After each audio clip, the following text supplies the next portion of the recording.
Hey, my name is Rowan Smith and I want to welcome you to the Training for Trekking podcast. Now, this is the world's very first podcast which is entirely dedicated to helping you train, prepare and conquer your upcoming hike, trek or mountain adventure.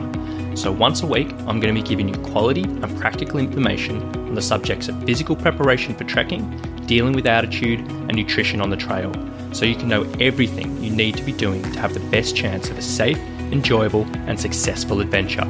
So now you know what you're in for. Let's get into today's episode. Alright, hello guys. Today we are talking all about mobility and flexibility and how that's potentially holding back your hiking in certain areas. Now, the reason I want to talk about this today is this is a subject that's come into light in my life very recently that I'm really noticed a lack of mobility is making a big difference in a particular sport that I've been trying to do. So essentially over the last, 3 or 4 months in summer in Australia, I've been really getting back into my water sports. So I've been doing a bit of snorkeling, I've been learning to surf, and one other thing I've been doing is I've been going out bodyboarding as well, which is something I loved to do as a kid. And not just bodyboarding, just hopping onto a wave and just going straight and, just playing around in the whitewash, but, proper bodyboard, proper flippers and fins, going out, surfing waves properly and having a really good time. And I've been really enjoying that, and I've been enjoying all of these sports. But I've noticed very recently, when I've been bodyboarding, is when I'm kicking along with my fins or my flippers, I'm really slow compared to other bodyboarders. And I'll be next to my mates and they'll be paddling along and they'll be charging along really quickly, and I'll be very slow.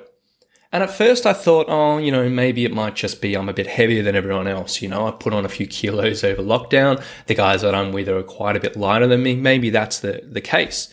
But I don't think it is. And I've come to light and it's come to my realization that actually my ankle mobility in one of my ankles is really affecting me.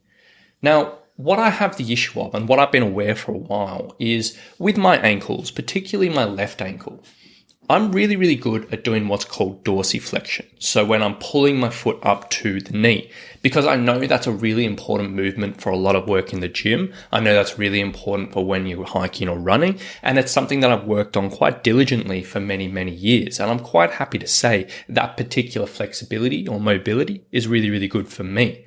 However, when my foot goes the other way, so when I'm pushing my toe down, straight down, going into what's called plantar flexion, I know I'm really limited there. And I first came to that realization when I did a yoga class, a few years ago when we were doing this pose where you had your feet underneath you and you're supposed to lean back and lie back onto your heels basically. So your feet were flat on the floor and then you lie back into whatever type of pose that was. And everyone in the class around me, they could literally lie back on the floor and they could just sit in that position and get a stretch through the quads and they were quite happy. But for me, I couldn't get anywhere near that. I would literally lean back a few inches and my ankles were screaming at me and I just could not get to that position. It was crazy. And that's been happened in a few yoga classes since then. And it's something that hasn't really been a big priority of mine because aside from the yoga, it's never been an issue. It's never held me back. It's never affected me in any way. And I haven't really cared about it.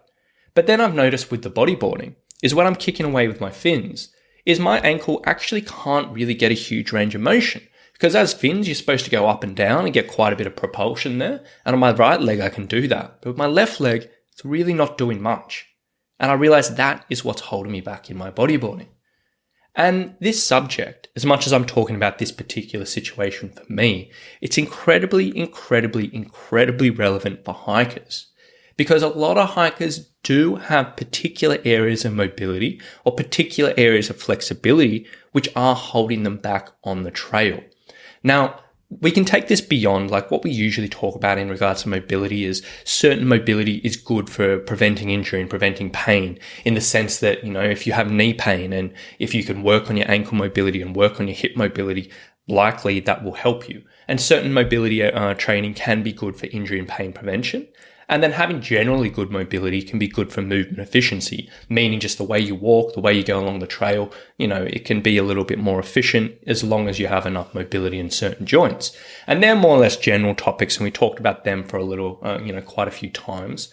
But you can also hone in on this a little bit more And you can really think about specific situations, like me with the flippers, in which certain things in mobility may be holding you back, and this may be relevant for you.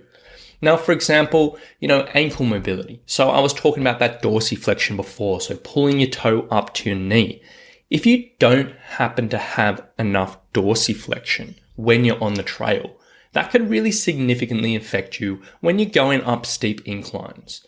So in the sense of when you're walking up a hill, if you don't have that mobility, your body will constantly be up on your toes because your body won't be able to actually plant the heel and do that comfortably.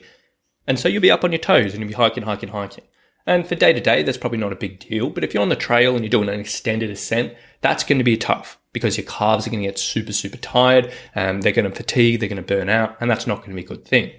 Alternatively, if you do have enough mobility, you can probably plant your heel while you're going up these inclines, and that'll make sure the calves aren't doing the majority of the work, but the bigger muscles in the legs are contributing their fair share. So the hamstrings, the glutes, the quads, and they're doing a little bit more than just really relying on the calves. So you might ask yourself, look, when I'm going up steep inclines, is this an issue for me? Am I always up on my toes, and can I literally not reach that position of planting my foot each time when I'm on a steep incline? If you're not 100% sure, you can go test it and give it a go on the trail, go on a treadmill and just see how it feels and give it a crack. And if you're aware, look, actually getting this position where I plant my heel is uncomfortable, well, that's a good sign that you probably want to work on that area. Another common area for this is, hip mobility when you're stepping up on rocks.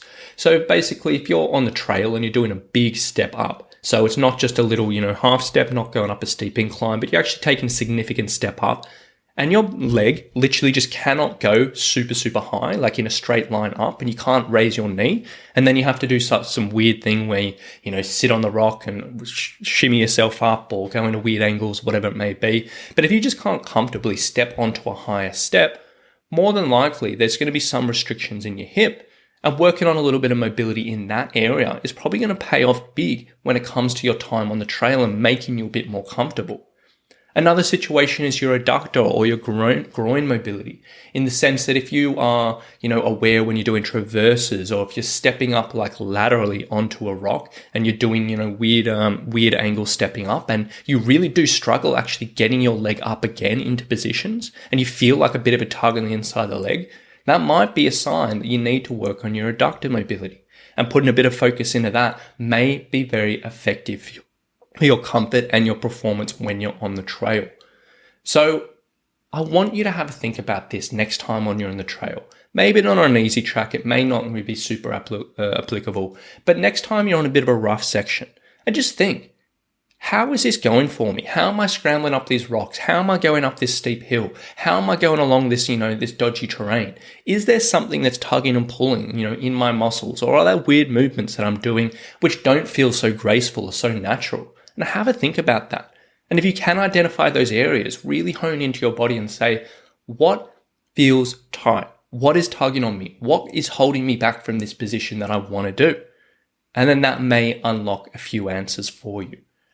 So it is worth having to think about this. It does take a little bit of thought. It takes a little bit of a process, and obviously improving mobility once you've identified this is a whole nother story, and it does take a while, but it is worth diving into it. So I really, really, really encourage you to have a think here.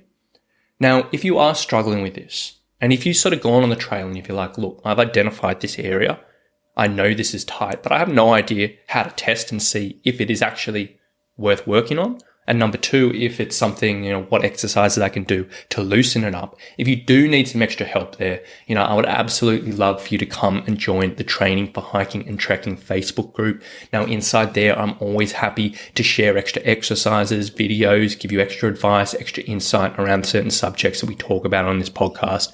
And if you were wanting a bit of extra help with this mobility or identifying areas or whatever it may be, come into the group, post up a question. I'm always happy to help. So you can find that in the Training for Hiking and Trekking Facebook group. I'll leave a link in the show notes below. So hopefully this has given you a bit of food for thought today, guys. It's a bit of an interesting subject. It does take a bit of effort, but it's well worth exploring. So thank you so much for listening, and we'll talk to you soon. Bye.